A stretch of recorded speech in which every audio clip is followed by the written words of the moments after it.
Welcome to the Review Collective. Today, we are diving deep into what is essentially the operating manual for human behavior, all pulled from the source material in James Clear's Atomic Habits. We're going to unpack the real systems that are running your life day in and day out. And it all starts with a story that is as brutal as it is, believe it or not, inspiring. Just try to imagine this for a second. This is the real story that kicks everything off. You're a high school sophomore, and in one single freak moment, a baseball bat smacks you right in the face. Your world is just shattered.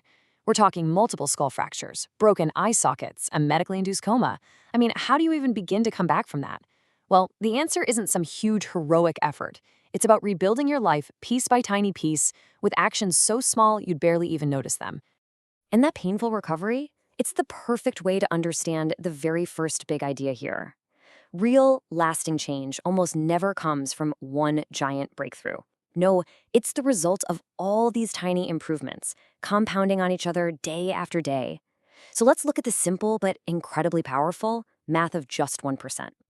Now, this idea was put to the test in a huge way. For almost 100 years, the British professional cycling team was, well, pretty mediocre. But then, in 2003, they brought in a guy named Dave Brailsford, and his whole philosophy was this simple idea, the aggregation of marginal gains. He was convinced that if you could just improve every little thing about cycling by just 1%, the combined effect would be enormous. And this led to this obsessive focus on details. I mean, everything from redesigning the bike seats to testing which massage gels worked best, to even painting the inside of the team truck white just to spot dust particles. And the results? They were absolutely insane. And here's where the math really hits you. Getting 1% better every day for a year doesn't make you 365% better. Because of compounding, it makes you nearly 37 times better. Think about that. This is basically compound interest, but for your life, where these almost invisible daily efforts build up into something truly massive. Here's another way to think about it. Imagine you're on a flight from LA to New York City. If the pilot just adjusts the plane's heading by 3.5 degrees south, I mean, a shift so small you'd never ever notice it, you don't land in New York. You end up hundreds of miles off course in Washington, D.C. And that's the key takeaway here. Your results in life are just a lagging measure of your habits. Your daily trajectory, those tiny shifts, they determine your final destination. Okay, but here's the catch, right? We all want results and we want them now. A 1% change today feels like, well, nothing. You go to the gym once, you look in the mirror, and you're still the same person. And this creates this huge psychological trap. It's the exact spot where most of our good intentions just go to die. The source material has a name for this, the Valley of Disappointment. Our brains are wired to expect linear progress. I put in X amount of work, I get X amount of results. Simple. But with habits that compound, the biggest, most amazing results are always delayed. And it's in that frustrating gap between what you think should be happening and what's actually happening that your motivation just vanishes. The ice cube analogy makes this so clear. Picture an ice cube in a room, and the temperature is slowly rising from 28 degrees. At 29 degrees? Nothing. 30 degrees, still a block of ice. 31 degrees, you're starting to feel like all your effort is totally wasted. But then, at 32 degrees, that one little degree shift unlocks a massive transformation. See, all the energy you put in wasn't lost. It was being stored up. That's your progress, just waiting below the surface as latent potential. So, okay, if we get the math, why is it still so incredibly hard to stick with good habits? Well, because a lot of the time, the problem isn't what we're doing. It's who we believe we are. The source material argues that true, lasting change doesn't start with your goals. It has to start with your identity. Think of changing your behavior like peeling an onion. There are 3 layers. Now, most of us, we try to change from the outside in. We start with the outcome, the outer layer, like, I want to lose 20 pounds. Then we try to figure out a process.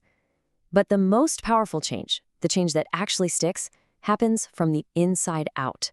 It starts with that inner core, your identity. And this example just hits it home perfectly. Imagine 2 people are offered a cigarette. The first person says, "No thanks, I'm trying to quit." What are they really saying? They're saying they still see themselves as a smoker, but they're trying to resist that urge. They're literally fighting against their own identity. But the second person says, "No thanks, I'm not a smoker." It's such a subtle difference in words, but it signals a massive shift in how they see themselves. The goal isn't just to not smoke, it's to become a non-smoker. The goal isn't to run a marathon, It's to become a runner. So, how do you actually change who you think you are? You prove it to yourself with small wins over and over again. Your identity grows out of your habits. Every single time you go for a run, you are casting a vote for the identity of I am a runner.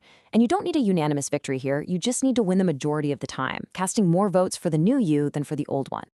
All right, so once you've decided on the identity you want to start voting for, you need a system to make sure you cast those votes consistently. And you can't rely on willpower. We all know how quickly that runs out. This brings us to the 4 laws of behavior change, which is basically a practical framework for engineering your habits. So the first 2 laws are all about just getting the habit started. Law number 1 is make it obvious. This is about the cue. You have to give your habit a specific time and place to live. A super effective way to do this is called habit stacking.